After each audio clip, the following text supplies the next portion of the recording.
The most compelling aspect of Silksong is the moveset of Hornet. The game starts out a bit slow, and honestly, kinda boring. But as soon as you have the dash, it's just pure fun. In every facet of gameplay, really. The first thing I noticed is how great it feels to fight multiple enemies at once. Your attacks push enemies back quite far, so constantly attacking is actually a great defensive tool as well. That goes twice for pogos. You push them back on top of moving yourself upward, so you create even more distance for yourself. Staying airborne is very comfortable in this game. Being able to dash into 4 directions gives you so many options to get out of sticky situations. And some enemies are completely shut down by pogoing on them. The game is full of these closed room enemy gauntlets, and I really like that. They ramp up the difficulty quite a bit, with the amount of stuff they throw at you. But your moveset also keeps advancing. In particular, the additions of the dash, double jump and claw line make it so that your positioning is never really hard locked. And you can always change it on the fly. Mistakes can be corrected, and surprise new threats can be reacted to instantly. It gets extremely hectic, but I always felt in control of the chaos. It's very fun. The next thing I absolutely loved is the crest system. They are entire moveset changes. Attack speed, range, hitbox, windups and recovery all change. Your pogo is different, and all of them have a unique gimmick.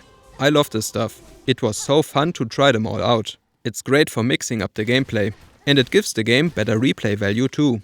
I could imagine playthroughs where you stick to one specific crest the entire run to really learn it. But even just changing them around in a normal playthrough was very enjoyable. I had one crest that I preferred for general exploration plus platforming, and one I liked using for the boss fights. It's a damn good system.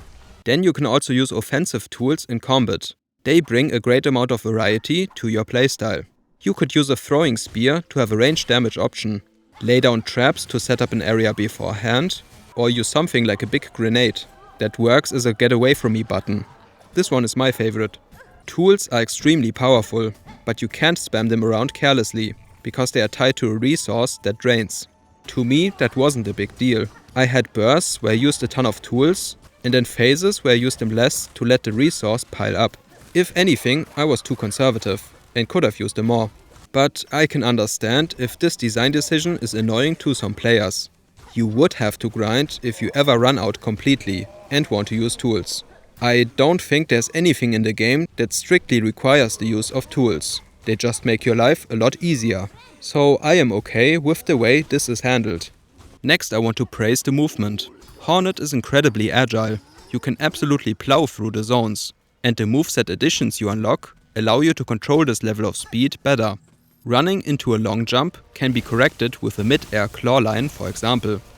Silksong has a ton of parkour sections. They are a great change of pace from all the combat and provide a satisfying challenge. My favorite feature is the float button.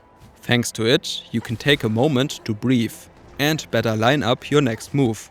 It takes away a lot of stress and means you don't have to make the perfect jump every time. Floating can course correct it. Then the game also switches it up with timed parkour challenges. Those can really get your blood pumping. I loved it. They don't really require a lot of precision. The jumps tend to be easy. It's more about keeping up the pace, performing under pressure, and not hesitating. I think platforming and movement is all around super fun in Silksong. One thing I don't like has to do with the controls. You always have to do a double jump to get to the float. This wasn't the case when the game came out.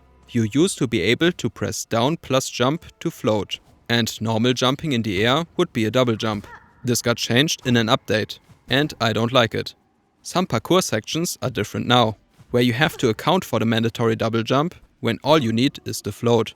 For example, if there are spikes above you, you now have to let yourself drop a little to offset the height gain from the double jump. Needing to go through one movement ability to be able to do a different one feels horrible, especially considering how smooth Hornet feels to control otherwise.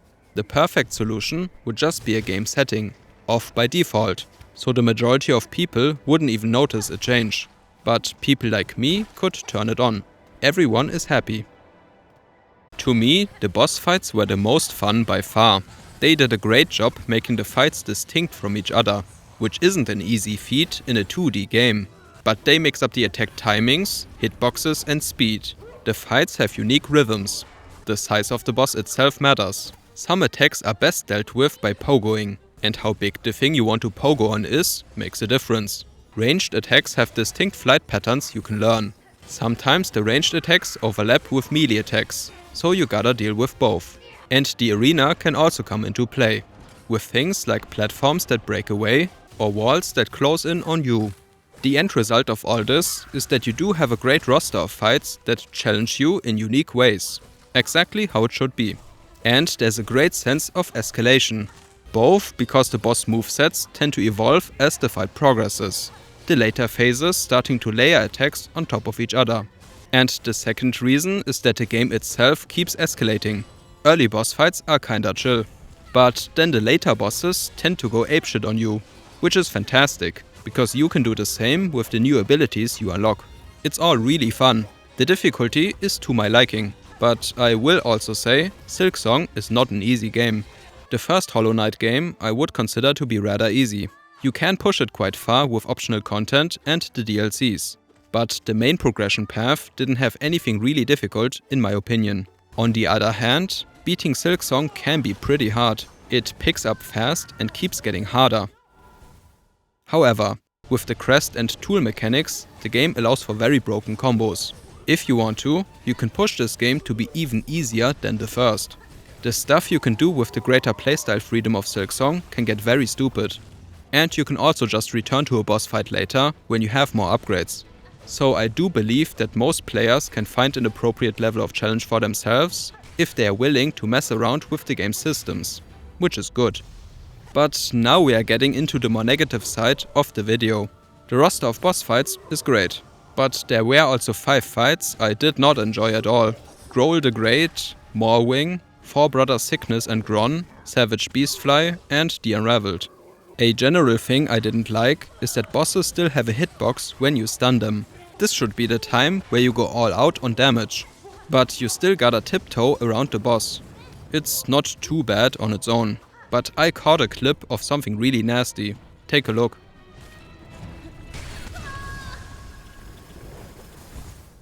So what happened here is that I stunned the boss, and the stun animation for this particular boss has it float upwards. The upward motion happens before I gain height from the pogo, so it connects. In every other instance, I did the expected response to the boss's attack. It flies at me, I pogo above. But because this one attack happens to be the one that triggers the stun, I get punished and die. That felt terrible, but to be fair, this happened a single time. It's not like the game is ruined because of this one clip. I would still remove hitboxes from stunned bosses to eliminate unfair hits like this. It's not like people are dying in boss fights because they can't hit a stunned boss without touching it. So the difficulty of the game wouldn't change much. The one exception to this change I can think of is Sister Splinter. She can have a hitbox. Her falling down from the ceiling is a part of the fight. And it is telegraphed for a decently long time, so you can get out of the way. A hitbox makes sense here, I think. Of course, I also have to talk about the boss runbacks. I get the idea behind it. Higher punishment for dying creates more tension in the fight, which hopefully leads to even more satisfaction when you do end up beating the boss.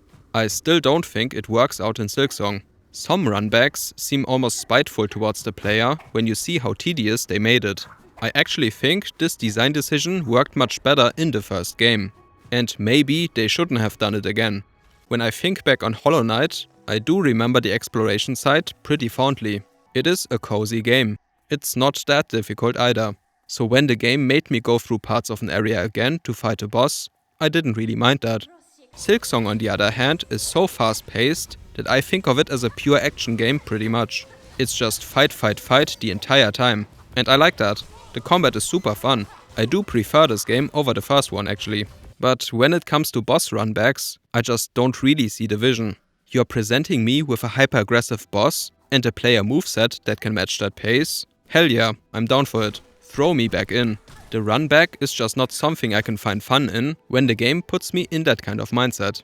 I just want the fight. Nothing else. Can work in a slower paced, more exploration focused game. Doesn't work for me in Silksong. For my taste, they could add more shortcuts and benches for the boss fights.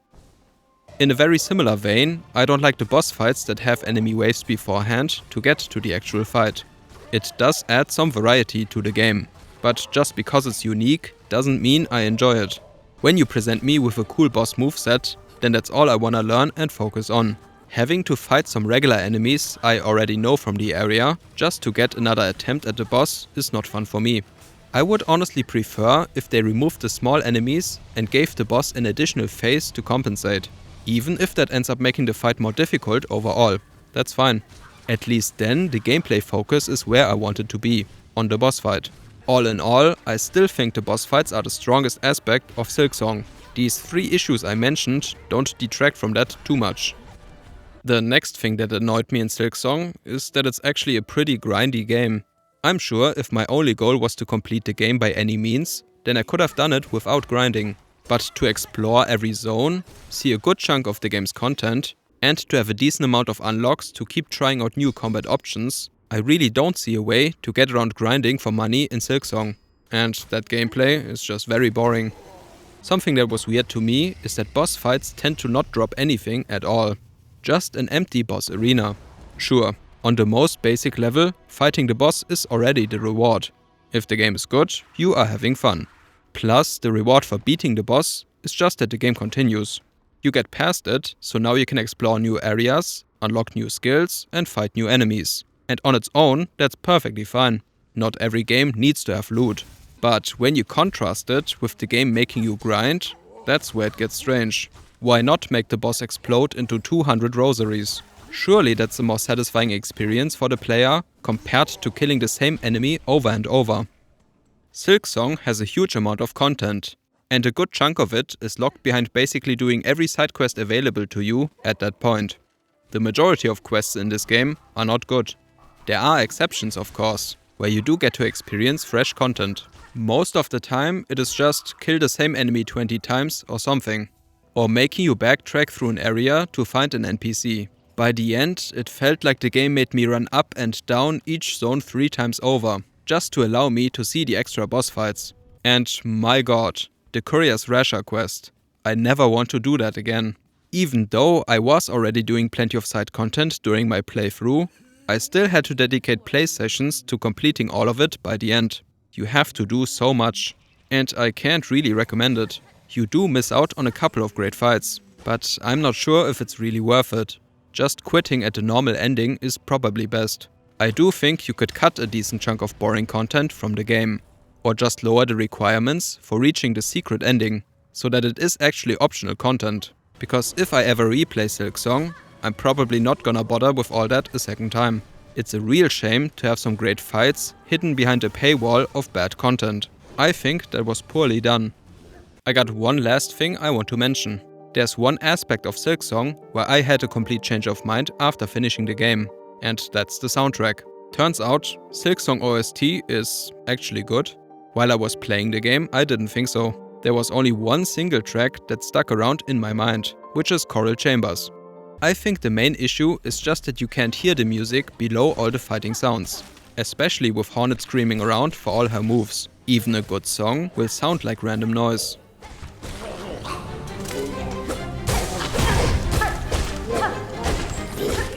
For replay of the game, I would absolutely lower all sound settings except for the music.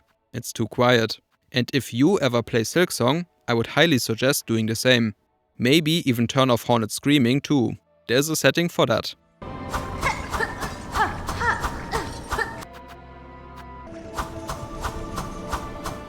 Tracks like Red Maiden, Corkwork Dancers, Moss Grotto, and The Phantom are really nice.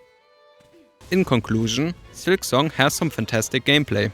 Exploration is nice, platforming feels great, enemy gauntlets are chaotic and fun, there's lots of room to try out different playstyles, and the boss fights are really good.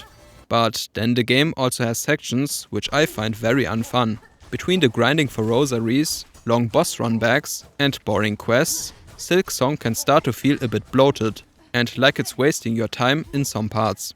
Now, taking everything into consideration, I would still recommend Silksong. It is a good game in my opinion, just not a great one. If you enjoyed this video, consider subscribing to see future content. Until then, goodbye.